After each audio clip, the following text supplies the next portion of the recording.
surat terbuka buat Pak Prabowo ya, mohon maaf jauh sebelumnya Pak, saya kecewa berat dengan keputusan Pak Prabowo saat ini ya, masalah aborisi apa.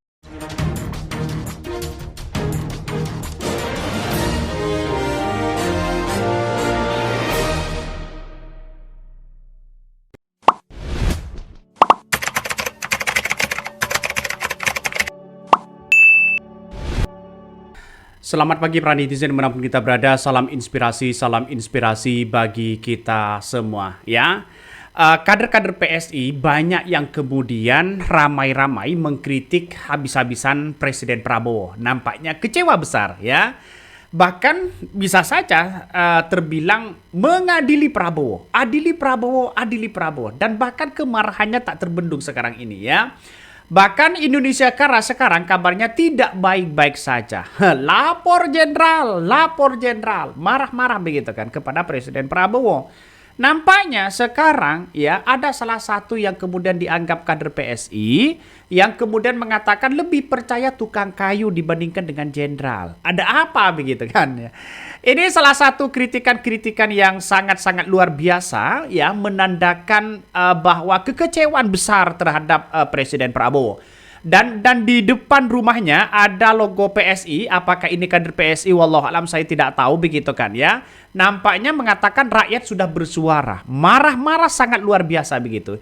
Ini kesekian kalinya begitu kan ya yang marah-marah. Kemarin ada seorang perempuan yang juga marah-marah kecewa karena Presiden Prabowo memberikan abolisi dan amnesti kepada kepada Tom Lembong dan Hasto. Ini dianggap kekecewaan yang sangat luar biasa dan bahkan kemarahannya tidak terbendung begitu.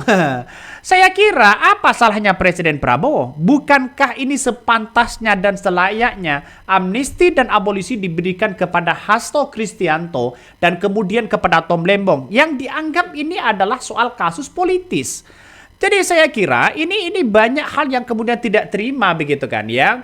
Nampaknya ya kritikan-kritikan inilah yang kemudian akan menunjukkan dan bahkan blunder sendiri begitu sebagai pendukung Jokowi itu sendiri. Dalam artian bahwa masyarakat bisa menilai begitu kan ya. Dan tidak hanya itu begitu, ini kesekian kalinya begitu kan ya, tapi saya kira ini langkah yang kemudian kenapa ternak-ternak mall ini kritik habis-habisan sekarang ini. Ada apa di balik ini semua begitu kan ya? Bahkan yang dikritik itu karena Hasto bebas. Karena Hasto bebas begitu kan. Kritikan ini sering muncul begitu. Padahal Presiden Prabowo sudah jelas-jelas di depan mata memberikan amnesti dan abolisi di situ, menandakan bahwa mungkin melihat kasus ini bersifat politis atau bagaimana begitu kan ya. Wajar dong sebagai seorang presiden. Dan kemarahan itu bukan satu kali, dua kali begitu kan ya. Dan salah satunya yang kemudian dianggap marah besar ini karena yang saya katakan tadi bahwa seorang Presiden Prabowo dianggap seolah-olah mendukung para koruptor. Padahal memberikan abolisi dan amnesti itu saya kira sudah tepat begitu kan ya. Bro dan sis yang saya hormati, ada gejala politik yang sangat mengkhawatirkan. Fenomena munculnya politik yang didirikan di atas panggung kepalsuan dan kebohongan dengan narasi fitnah dan prasangka. Tontonan bernama The Prabowo Show meledak.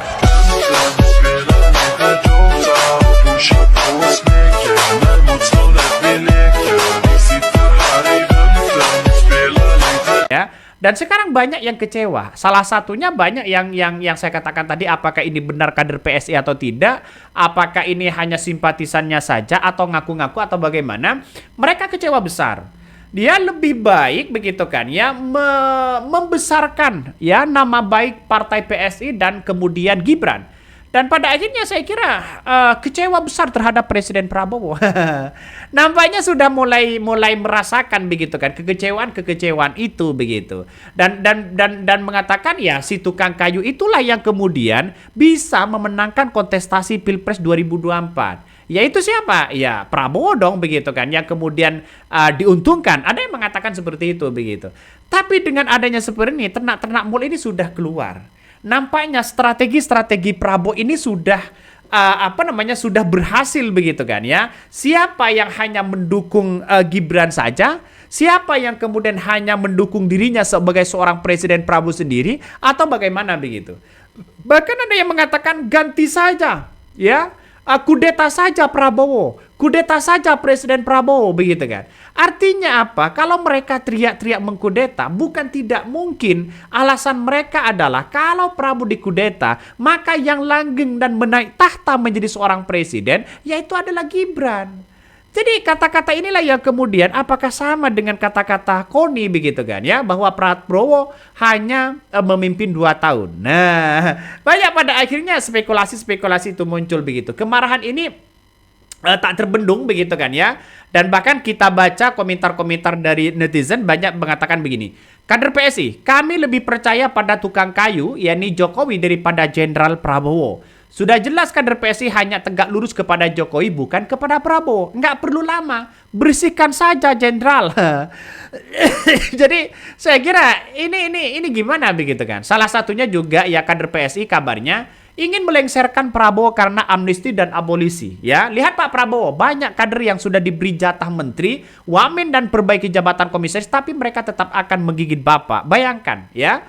Bayangkan, sejak dulu tahun 2019, kritikan partai PSI kepada Prabowo itu sangat luar biasa. Dia seolah-olah mendukung Prabowo, tapi di balik inilah yang kemudian ada sosok Gibran yang disanjung. Kan itu logika politiknya, bros, ya. Dia akan teriak-teriak kritik Prabowo. Padahal bukan tidak mungkin Gibran ini yang seolah-olah dijadikan sebagai catur politik begitu kan, ya. Jadi masyarakat sudah tahu dengan gerak-gerik itu begitu. Dan makanya dengan adanya kritikan-kritikan itu mungkin sebagian orang bisa memaklumi begitu kan ya. Paling hanya segelintir orang. Tidak mungkin Prabowo akan dikudeta begitu ya. Jadi ini banyak sekali pro dan kontra begitu kan. Ada yang mengatakan wah jangan-jangan tidak waras orang ini begitu. Tidak waras orang-orang ini. Kok jadi ingat ya dengan darah itu merah Jenderal. Ini banyak sekali komentar-komentar dari netizen. Dan bahkan ada yang kemudian si bapak ini begitu kan ya. Mengatakan amnesti ya sangat belepotan sekali begitu. Sehingga ini gimana begitu kan ya. Ini rata-rata termon memang gitu bang ya. Udah galak ya pelangak-pelongok ngomong abolisi aja abolisi. Ini kayaknya ada instruksi dari orang-orang besar di belakang yang nyuruh nyerang sang jenderal itu. Makanya Prabowo harus benar hati-hati begitu ya. Benar hati-hati. Tidak 100% ya para pendukung-pendukung termon itu mendukung sepenuhnya terhadap Presiden Prabowo. Hati-hati betul loh ya, hati-hati betul. Jadi saya kira dengan adanya situasi dan kondisi hari ini bahwa termol-termol ini sudah kepanasan kan sudah tahu ya siapa yang mendukung dirinya dan siapa yang kemudian tidak begitu. Siapa yang loyalnya sangat tinggi kepada Presiden Prabowo atau tidak. Seorang Budi Ari saja mengatakan ya tegak lurus terhadap Presiden Prabowo. Nampaknya banyak yang mengatakan jangan-jangan ini menyelamatkan diri masing-masing begitu sehingga Mulyono banyak yang kemudian ditinggal begitu. Ini agak keren begitu kan ya sekarang ini bahwa pada akhirnya kritikan-kritikan itu muncul. Sifat asli termol itu sudah ditampakkan. Bayangkan wajah aslinya sudah seperti itu begitu. Benar nggak? Benar nggak kalau sudah seperti ini? Ini kan sangat-sangat memalukan sendiri begitu kepada partai PSI begitu kan ya. Karena apa? Karena partai PSI kader-kadernya begitu kan ya seperti Raja Juli Antoni, Giring ya terus kemudian yang lain itu banyak di kabinet Prabowo. Jadi kan kalau ini mengatasnamakan PSI maka jelas memalukan sendiri begitu kan. Jadi saya kira Prabowo harus berhati-hati betul begitu kan ya kepada ternak-ternak mall itu begitu. Sekarang sudah mulai panik, sangat panik luar biasa begitu. Ini menandakan bahwa pura-pura mendukung tapi di dalam hatinya tetap yang namanya keluarga ya, keluarga Jokowi dan sebagainya.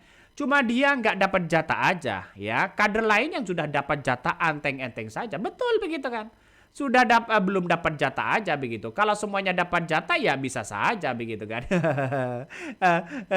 Nampaknya Presiden Prabowo walaupun teriak-teriak hidup Jokowi nampaknya ya hanya sebagai penghibur saja begitu kan ya. Makanya saya kira ternak-ternak mall ini banyak kritikan habis-habisan kepada Presiden Prabowo hari ini. Ada yang mau melengsarkan, ada yang kemudian kudeta, ada yang kemudian mengatakan bahwa Presiden Prabowo dianggap mendukung para koruptor karena telah memberikan amnesti dan abolisi, dan bahkan sekarang ada desakan-desakan yang kemudian seorang Projo begitu kan ya. Belum ditahan saja begitu kan ya.